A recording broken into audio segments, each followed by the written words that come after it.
उपयोगी है, जो भी स्नातक के छात्र हैं सबके लिए उपयोगी है छंद। छंद शब्द जो बना है वो छद धातु से बना है, जिसका अर्थ होता है आह्लादित करना या खुश करना। ठीक है, छंद छद का अर्थ क्या होता है? खुश करना। इसी से बना है छंद।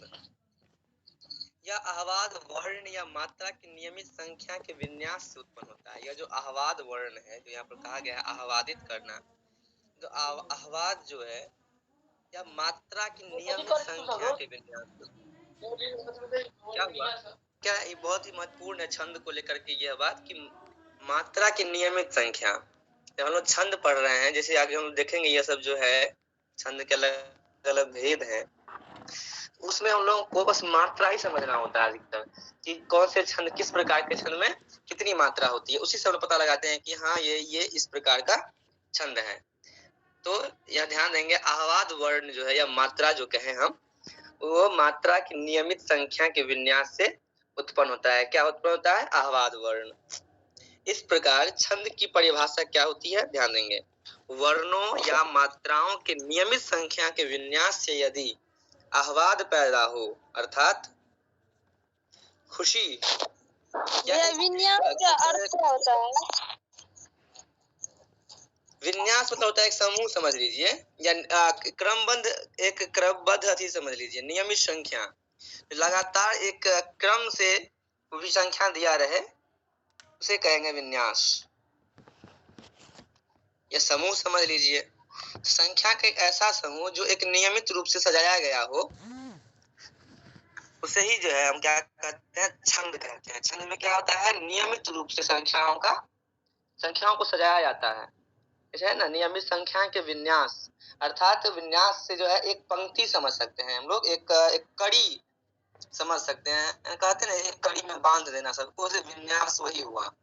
इसको एक क्रमबद्ध तरीके से सजाया जा सके। मात्राओं के नियमित संख्या के विन्यास मतलब नियमित संख्या, जो एक रूल होता है, नियम होता है, उस तरीके से अगर हम लोग संख्या को सजाते हैं तो वहां पर, और यदि उससे आहवाद पैदा हो, अर्थात उससे एक खास अर्थ पैदा हो, तात्पर्य उसका कुछ निकले, तो उसे क्या कहते हैं? छंद कहते हैं। स्पष्ट हुआ इतना?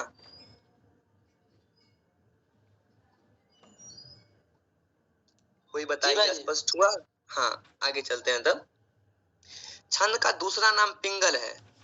अब ध्यान देंगे कि डिंगल और पिंगल दो प्रकार की जो है भाषा बहुत प्राचीन काल से चल रही है, डिंगल और पिंगल। लेकिन डिंगल में क्या था? उसमें तत्सम शब्द की बहुत बहुलता थी, अधिक प्रयोग होता था, तो वो बहुत ही प्रचलित नहीं हो पाया डिंगल।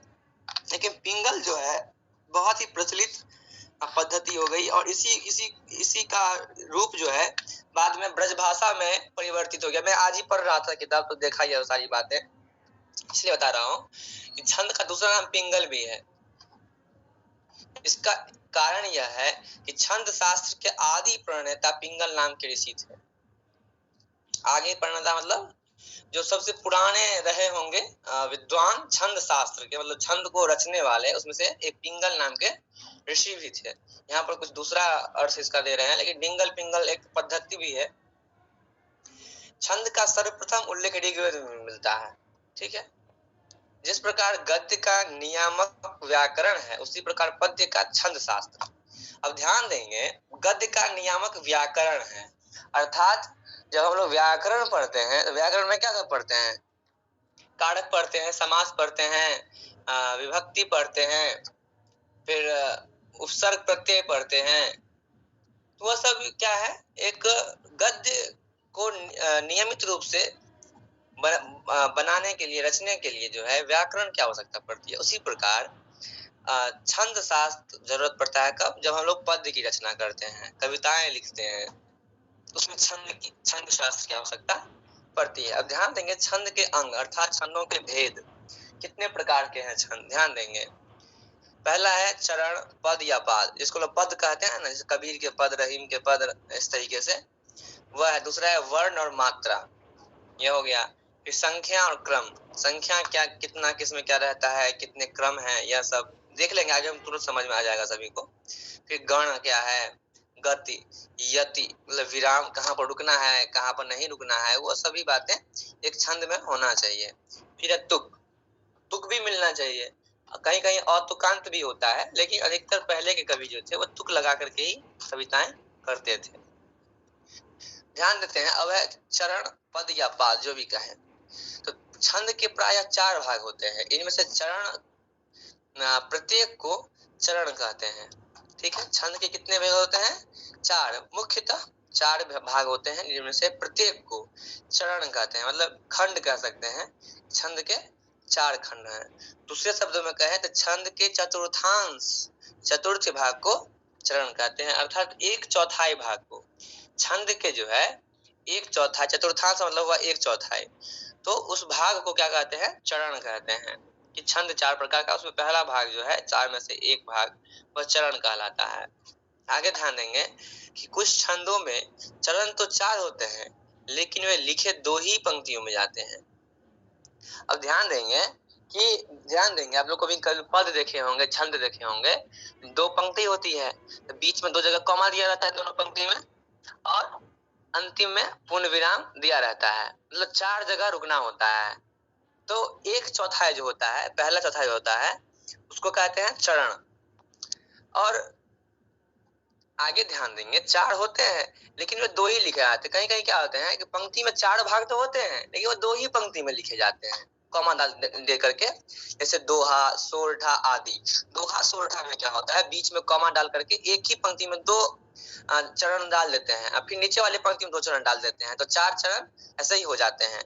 ऐसे छंद की प्रत्येक पंक्ति को दल कहते हैं। अब ध्यान देंगे कि यदि कॉमा दे करके या ऐसे भी हम 1-2 ही पंक्ति में अगर हम पूरा छंद पूरा कर रहे हैं, तो उसको हम क्या कहेंगे? दल कहेंगे। लेकिन अगर हम दूसरे शब्दों में कहें तो 4 भाग का 1 भाग अगर हम लिखते हैं, उसको हम क्या कहते हैं? चरण कहते हैं। अगर हम छंदों को 2 ही पंक्ति में लिख रहे हैं, तो ऐसे छंद की प्रत्येक पंक्ति को, मतलब एक लाइन को क्या कहेंगे? हम दल कहेंगे। यह सभी बातें याद रखिएगा आप लोग धीरे धीरे, क्योंकि आप लोगों को ऐसी कविताएं बार बार देखने को मिलेगी। अब मिल भी रही होगी, पहले से आप लोग देख रहे होंगे। जैसे विद्यापति की पदावली ही है, उसमें क्या है, 2-2 पंक्ति करके जो है उसमें दिया गया है। कहीं किसी किसी में 4 है, तो उसको एक में चरण कह सकते हैं, जो उसमें 4 होगा, जिसमें 2 होगा, उसको हम लोग दल कहेंगे। आगे चलते हैं। हिंदी में कुछ छंद 6-6 पंक्तियों या 6-6 दलों में लिखे जाते हैं। ऐसे छंद 2 छंदों के योग से बनते हैं, जैसे कुंडलिया, छप्पय आदि। अब कुंडलिया, छप्पय आप समझ गए होंगे, जिसमें 6-6 पंक्ति हो, उसे हम या तो छप्पय कहेंगे या कुंडलिया कहेंगे। उसमें क्या होता है, 2 छंद आपस में मिल जाते हैं, तब वो 6-6 पंक्तियों में हो जाते हैं। जैसे दोहा और रोला को एक साथ मिला देंगे तो क्या हो जाएगा? कुंडलिया बन जाएगा। और रोला और उल्लाला भी एक प्रकार का क्या है, लिखने का तरीका है। इस दोनों को अगर हम मिला लेंगे तो छप्पय बन जाएगा। सब लोग पंक्ति के माध्यम से देखेंगे, जब कविता कोई आएगी इस प्रकार से, तो उस तरह से हम लोग समझ सकते हैं कि यह दल आप लोग समझ गए होंगे, चरण भी समझ गए होंगे। और यह जो बोले हैं कि 6 पंक्तियों की दल में लिखे जाते हैं, इसको क्या कहते हैं? कुंडलिया या छप्पय। तो पहला गया चरण, दूसरा गया दल, फिर कुंडलिया और छप्पय। कैसे बनते हैं आप लोग अब समझ गए होंगे शायद। आगे है चरण 2 प्रकार के होते हैं, समचरण और विषम चरण। समचरण मतलब, सम मतलब होता है समान, विषम मतलब होता है असमान। ध्यान देंगे, प्रथम और तृतीय चरण को विषम चरण कहते हैं, और द्वितीय और चतुर्थ को क्या कहते हैं? समचरण कहते हैं। बहुत अच्छे से ध्यान देंगे, बहुत ही ध्यान पूर्वक ध्यान देंगे आप लोग। जब कोई पंक्ति, मान लीजिए यहाँ पर कोई पंक्ति लिखी है,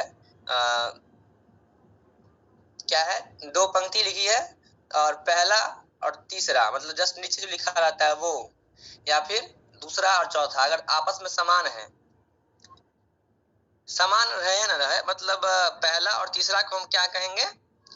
विषम चरण कहेंगे, और दूसरा और चौथा को क्या कहेंगे? सम चरण कहेंगे। वैसे भी सम संख्या 2-4 सम संख्या होते हैं, 1-3 होते हैं विषम संख्या। यह भी आप लोग समझ सकते हैं, मैथ में हम लोग पढ़े थे ऐसे ही। ठीक, तो उस चीज पर आप लोग ध्यान दे देंगे। चरण 2 प्रकार के होते हैं, विषम चरण और सम चरण। पहला और तीसरा जो चरण होगा वह हो जाएगा आपका विषम चरण, और द्वितीय चतुर्थ हो जाएगा सम चरण। आगे चलते हैं। अब देखते हैं वर्ण और मात्रा, जो दूसरा खंड था, छंद का दूसरा भेद था वर्ण और अक्षर।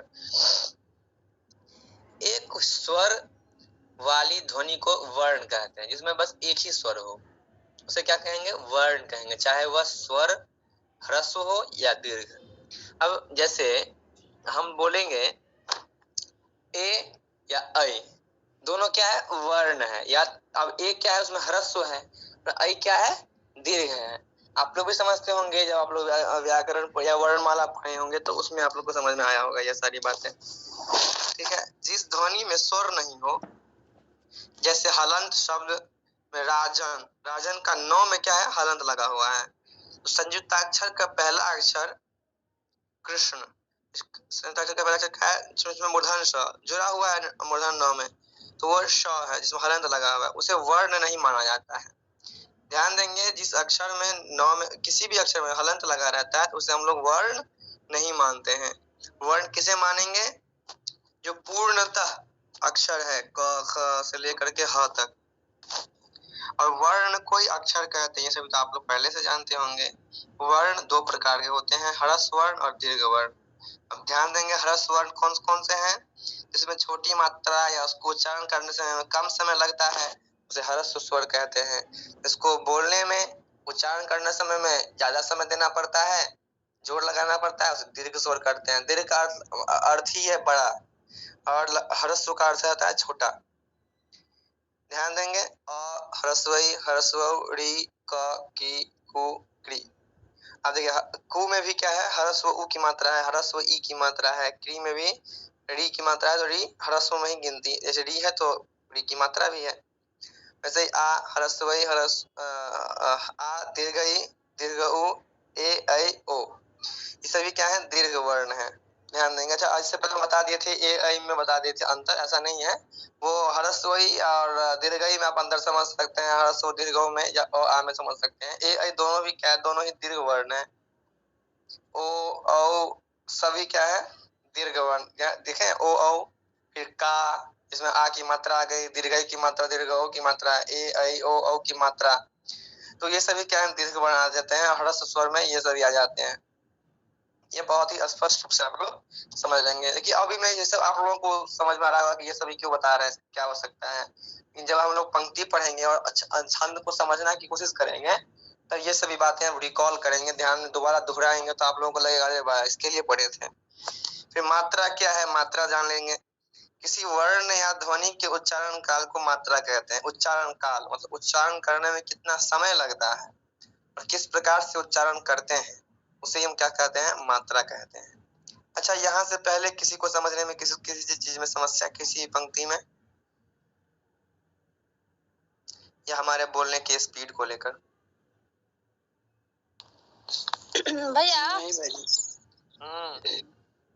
हम लोग पहले वर्ण पढ़े थे, तो वर्ण बोल रहे थे दो प्रकार के हैं, स्वर्ण वर्ण और व्यंजन वर्ण। तो इसमें स्वर्ण, हर्ष वर्ण दिया है और दीर्घ वर्ण दिया है। सो देखिए, आप लोग जब स्वर्ण वर्ण पढ़ते हैं, उसमें कहाँ से कहाँ तक स्वर्ण वर्ण पढ़े हैं आप लोग? ओ से लेकर के औ तक, वही ना? वो तो समझ गए जो दिया हुआ है, लेकिन इसमें जो हर्ष वर्ण लगा हुआ है, दीर्घ वर्ण लगा हुआ है, वही बता रहे हैं ना कि जो आप लोग स्वर वर्ण पढ़ते हैं, स्वर वर्ण में क्या है? अ आ से लेकर के औ तक दिया रहता है। उसमें अ क्या है? ह्रस्व है, और आ दीर्घ है। ह्रस्व ही दीर्घ ही तो आप लोग अच्छे से पढ़ते ही हैं। ह्रस्व ही यहाँ पर दिया हुआ है, ध्यान देंगे, और दीर्घ ही इसमें दिया हुआ है। यहाँ पर क्या किए हैं, जब हम लोग छंद समझने के लिए जाएंगे और उसकी गिनती करेंगे कितनी मात्रा है, तो उसमें आपको समझना पड़ेगा कि ह्रस्व और दीर्घ का अंतर, क्योंकि ह्रस्व के लिए हम लोग एक गिनती इस्तेमाल करते हैं और दीर्घ के लिए दो। आगे हम लोग अब पढ़ेंगे तो समझ जाएंगे। स्वर वर्ण में ही जो है ह्रस्व और दीर्घ छुपे होते हैं, ठीक है, और उसी के हिसाब से जो है मात्राएं जो पड़ती है। स्पष्ट हुई मेरी बातें? हाँ भैया, लेकिन ऊपर में जो लिखा है ना, वर्ण दो प्रकार के होते हैं, वो छंद के हिसाब से है, ठीक है। वो मैं स्वर्णमाला वाला अभी नहीं पढ़ा रहा हूँ, मैं स्वर्णमाला पढ़ाऊंगा जब, तो उस पर फिर अलग से बातें हो जाएंगी। अभी मैं छंद के दृष्टिकोण से ये सभी बातें बता रहा हूँ आप लोगों को, ठीक है। तो स्वर वर्ण उसी के अंतर्गत ह्रस्व और दीर्घ वर्ण आता है। और छंद को गिनते समय मात्रा जब हम लोग गिनेंगे उसमें तो हमको इस चीज का काम आएगा। ये सभी ह्रस्व वर्ण है, ये आप लोग तो जान रहे हैं कि स्वर वर्ण है दोनों, अ आ ह्रस्व दीर्घ री ए ऐ ओ औ, इतना क्या है स्वर वर्ण है। और इसी को ह्रस्व को अलग कर दिए, दीर्घ को अलग कर दिए हैं, और उससे बनने वाले जो मात्रा है उससे उसका जो उपयोग किस किस अक्षर के साथ किया गया है वो दिया हुआ है। यहाँ तक क्या है स्वर वर्ण दिया हुआ है, और फिर उसका दीर्घ का मात्रा का उपयोग अलग अलग कर दिया है, ह्रस्व का मात्रा का उपयोग यहाँ कर दिया गया है। अब क्लियर हुआ चांदनी? चांदनी स्पष्ट हुआ? हेलो,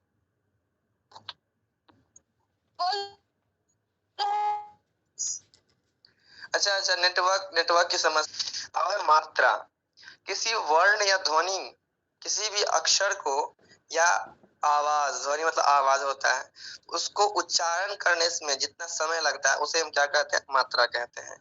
ह्रस्व वर्ण के उच्चारण में जो समय लगता है उसे एक मात्रा कहते हैं, और दीर्घ वर्ण के उच्चारण में जो समय लगता है उसे दो मात्रा माना जाता है। छंद के हिसाब से सभी हम पढ़ रहे हैं। अभी तुरंत बोले थे आपको हम, या जो ह्रस्व वर्ण है ऊपर वाला, इसको हम क्या कहते हैं गिनती के दृष्टिकोण से एक मानते हैं।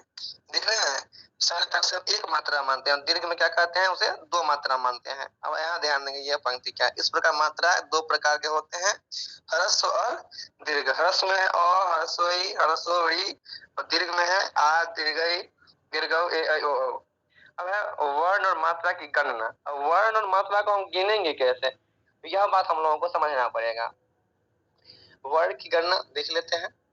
ह्रस्व वर्ण वाले वर्ण जो होते हैं, जो छोटे अक्षर जिसको लोग कह सकते हैं, उसको हम लोग कहते हैं एक वर्णिक, अर्थात एक वर्ण वाले। अ ह्रस्व ई ह्रस्व री, है ना, वही चीज यहाँ पर दोहराया गया है जो यहाँ लिखा गया, बस इसको हम लोग एक वर्णिक मानेंगे। इसको हम दीर्घ वाले को, अच्छा ये यहाँ पर भी एक वर्णिक लिख दिया गया है, हालांकि ये वो एक वर्णिक होगा नहीं, इसको हम द्विवर्णिक कह सकते हैं इस तरीके, क्योंकि हम देख रहे हैं द्विमात्रिक दिया, एक मात्रिक द्विमात्रिक, यहाँ पर एक वर्णिक और द्विवर्णिक होगा,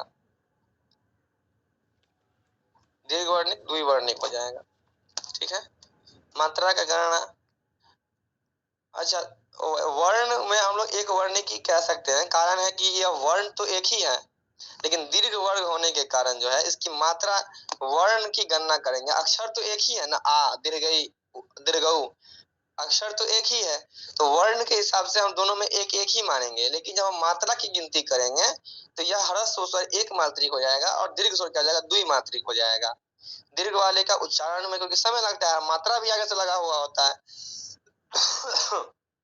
क्या हो जाएगा द्विमात्रिक हो जाएगा। परंतु यहाँ पर वर्ण तो एक ही है ना, वर्ण एक ही, इसलिए दोनों है एक वर्णिक ही, लेकिन जब मात्रा की गिनती करेंगे तब यह हो जाएगा ह्रस्व स्वर हो जाएगा एक मात्रिक और दीर्घ स्वर हो जाएगा द्विमात्रिक। स्पष्ट हो गई बातें मेरी? हाँ कोई भैया। हाँ ठीक है, आगे बढ़ते हैं। तो वर्णों और मात्राओं की गिनती में स्थूल भेद यही है कि वर्ण सस्वर अक्षर को और मात्रा सिर्फ स्वर को कहते हैं। अब देखिए क्या वर्ण किसे कहते हैं, सस्वर अक्षर, जो आवाज के साथ जो अक्षर को बोलते हैं वह क्या है वर्ण है। मात्रा क्या है, हम जो है सिर्फ स्वर को ही बोले, ठीक है, वह मात्रा है। अर्थात जो मात्रा में इसका उपयोग किया जाता है वह सिर्फ आवाज ही है, उसको अक्षर में लोग नहीं लिख सकते हैं। चलिए आगे बढ़ते हैं। इतना स्पष्ट हो गया होगा शायद हमारे हिसाब से आप लोगों को। अब ध्यान दें, उदाहरण देखिए एक, आप लोगों को अब अच्छे से समझ में आ जाएगा। ठीक है, अब क्या है राजा एवं दिवस। राजा एवं दिवस का अवसान समीप था। क्या है, राजा एवं दिवस का अवसान समीप था में वर्णों और मात्राओं की गणना करें। एक मिनट रुक जाइए, मैं इसको ऐसे कर देता हूँ, फिर आप लोगों को देखने में अच्छा लगेगा। हाँ, अब आप लोग अपना मोबाइल थोड़ा सीधा कर लीजिए ऐसे करके, आप लोगों को अब दिख रहा होगा, अच्छे से दिख रहा है आप लोगों को सीधा और अच्छे से बोल्ड। हाँ हाँ देखिए, ध्यान देंगे। अब देखिए क्या है यहाँ पर, राजा, राजा, रा में आ है, इसमें ज में भी आ है, तो वर्ण कितने हो गए? एक और दो। कितने वर्ण हो गए? दो। रा भी है, जा भी है, तो दो वर्ण हो गए। लेकिन मात्रा कितने हो गए? चार, क्योंकि ये भी दीर्घ है, ये भी दीर्घ है, तो दो दो चार मात्रा हो गए। अब दूसरा क्या है? दिवस का अवसान समीप था। क्या है? दिवस का अवसान समीप था। दिवस का, फिर अवसान समीप था। अब कितने हो गए? एक दो तीन चार पाँच छह सात आठ नौ दस ग्यारह बारह, तो 12 वर्ण हो गए। कितने वर्ण हो गए? 12, मतलब 12 अक्षर हैं इस पंक्ति में। दिवस का अवसान समीप था, या वाक्यांश कह सकते हैं, वाक्य एक अंश कह सकते हैं, उसमें 12 क्या है? वर्ण है। अब इसकी मात्रा कितने हो गए? यह ध्यान दे देते हैं हम लोग। द में ह्रस्व की मात्रा है, तो उसमें एक मात्रा गिनेंगे। व में अ लगा हुआ है, तो उसमें एक मात्रा गिनेंगे। स में भी एक मात्रा। अब का में आ की मात्रा है, तो दीर्घ स्वर आ गया, तो उसमें दो गिनेंगे। एक एक।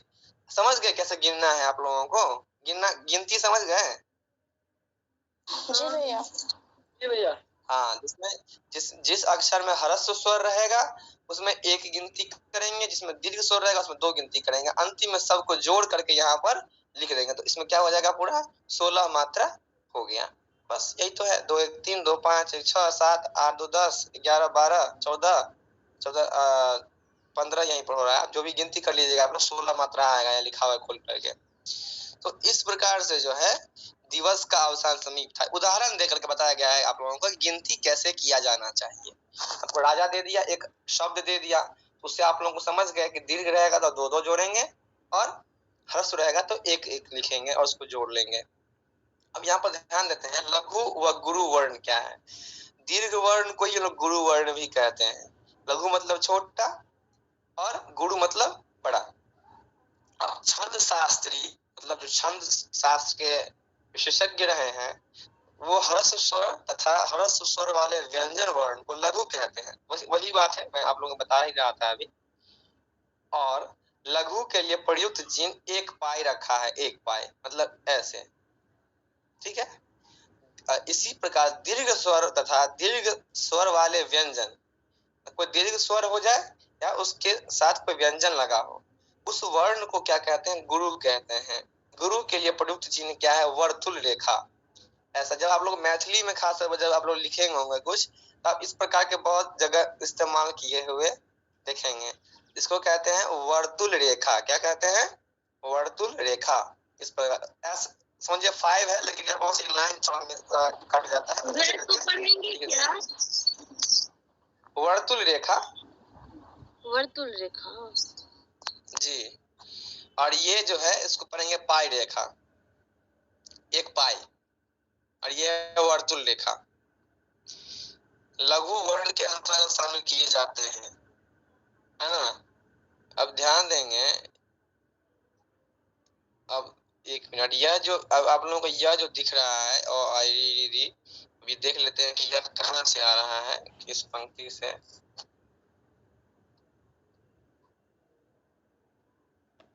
इतना ही है क्या? इतना ही होना चाहिए। अच्छा अच्छा,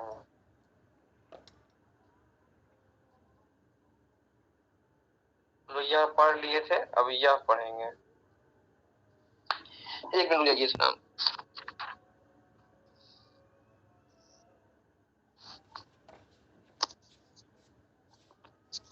ओ, हम लोग जब वो पढ़े थे, चरण पढ़े थे ना, चरण कहाँ गया? हाँ, ये वाला जो चरण पद पढ़े थे, तो इसी के नीचे जो है, इसके निचला जो खंड है वह ये रहा, वह ये है। कहाँ गया? यह जो है ना, वो इसके नीचे का खंड है। मतलब जब हम जो कहीं भी इतना समझ ले कि कहीं पर अगर लघु के लिए प्रयुक्त चिन्ह करना होगा तो एक पाई रेखा करेंगे, और गुरु के लिए करना पड़ेगा तो इस प्रकार का चिन्ह हम लोग उपयोग करेंगे। बीच में ये जो उदाहरण दिया है ना हम लोगों के समक्ष, यह बहुत ही क्या कर दिया है, लंबा कर दिया है, इसलिए देखने में हम लोग को समस्या थी और समझने में हम लोग को दिक्कतें हो गई। उसके लिए कोई सही बात नहीं है। तो हम आप लोगों को बताते हैं कि एक मात्रिक द्विमात्रिक वाला जो आप लोग देखे हैं अभी तुरंत देखे हैं, यह वाली पंक्ति, इसके नीचे जस्ट नीचे जब हम लोग आएंगे तो बोले मात्रा सिर्फ स्वर को ही कहते हैं, तो यहाँ पर ध्यान दे देंगे अब हम। हाँ, उसके नीचे हम लोग देख लेंगे कि अ आ ह्रस्व ह्रस्व ऋ, और क की कु की अंग और हंग, यह क्या चंद बिंदु वाले वर्ण हैं।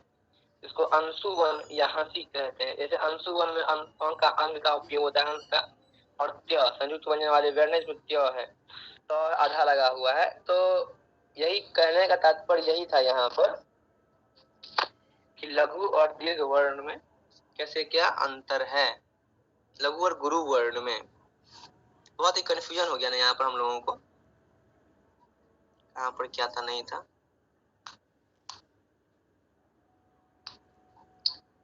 छंद शास्त्री कहते हैं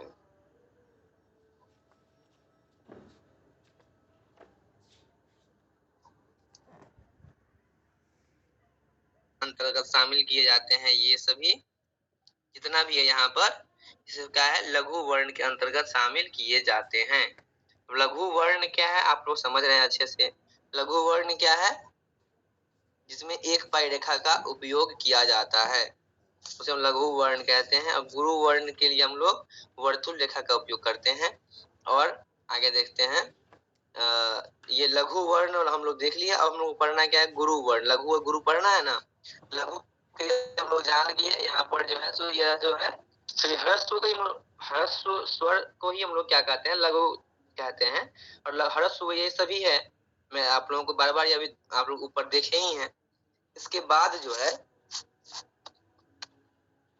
गुरु वर्ण यहाँ है, ठीक है।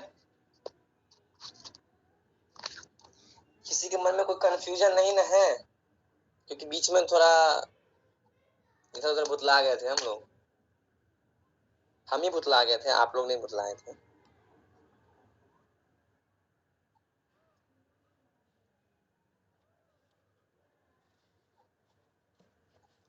अभी क्लियर है? जी भाई जी।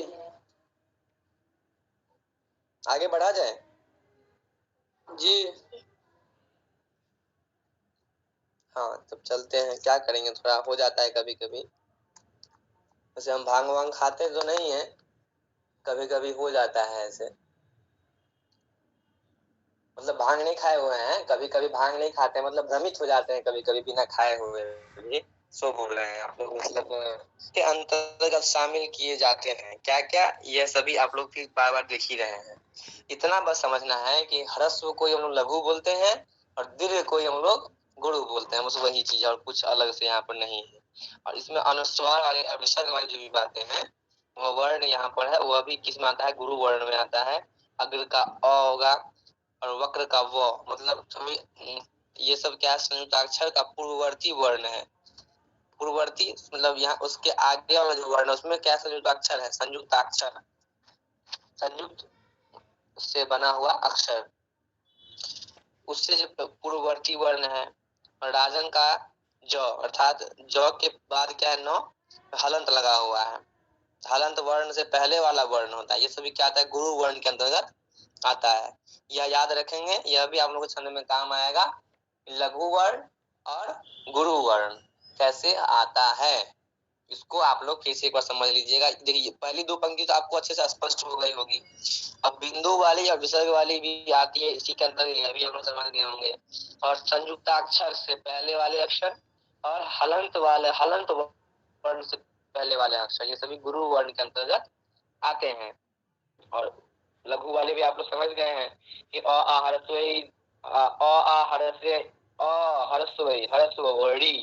और इससे इसके मात्रा से बनने वाले अक्षर अंग हंग, जो चंद्र बिंदु वाले वर्ण जो होते हैं वो, और संयुक्त व्यंजन जो होते हैं वो, अर्थात यह जो संयुक्त व्यंजन है ग्र क्र, वो सब कैसे आ जाएगा, लघु वर्ण में आ जाएगा। और उससे पहले वाला जो वर्ण है अ और व, ये सब किस में आ जाएगा, गुरु वर्ण में आ जाएगा। ये हलंत वाला न है, यह भी लघु में आ जाएगा। और ज, उससे पहले वाला जो वर्ण ज है वह गुरु में आ जाएगा। स्पष्ट है या कोई कंफ्यूजन है?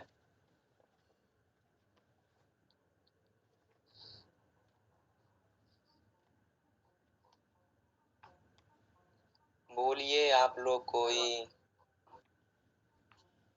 भैया थोड़ी सी जो भाई आग्रह किसी की आवाज स्पष्ट मेरे पास नहीं पहुंच रही है, अच्छे से बोलिए। भैया एक बार और रिपीट कर दीजिए ना इसको। अच्छा, लघु और गुरु दोनों को? जी नहीं, गुरु को ठीक, लघु को भी कर देते हैं, फिर से एक बार स्पष्ट हो जाएगा, कोई बात नहीं। देखिए, क्योंकि कंफ्यूजन के बीच में मुझे भी हो गई थी और मैं फिर से उस टॉपिक को दोहरा दे रहा हूँ अच्छे से। फिर आप लोग देखिए, सबसे पहले हम लोग पढ़े हैं अभी छंद क्या है वो पढ़े हैं, छंद के भेद है वह हम लोग देखे हैं। पहला खंड था चरण, जिसको हम लोग पढ़ लिए थे, चरण में भी हम लोग चरण पढ़े, उसके बाद उसमें दल पढ़े, दल क्या है, फिर हम लोग छप्पा और कुंडलिया देखे, फिर उसके बाद सम चरण और विषम चरण देखे, फिर उसके बाद आगे हम दूसरा इसमें वर्ण और मात्रा हम लोग पढ़ रहे हैं। दूसरा जो खंड था उसमें हम लोग पढ़ रहे हैं वर्ण और मात्रा।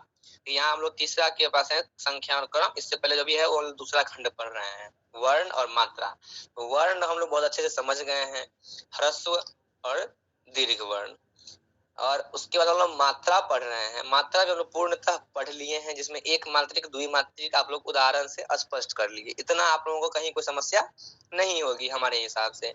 अब आगे जो आए हम लोग गुरु, लघु और गुरु वर्ण, यहाँ से थोड़ा हम लोगों को संशय मन में आ गया था। सबसे पहले चलते हैं हम लोग कहाँ पर, उसी टॉपिक पर जहाँ से हम लोग आगे बढ़े थे। लघु और गुरु वर्ण है क्या, मतलब वो फिर से ध्यान से आप लोग सुन लीजिए। छंद शास्त्री ह्रस्व स्वर तथा ह्रस्व स्वर वाले व्यंजन वर्ण को क्या कहते हैं, लघु कहते हैं।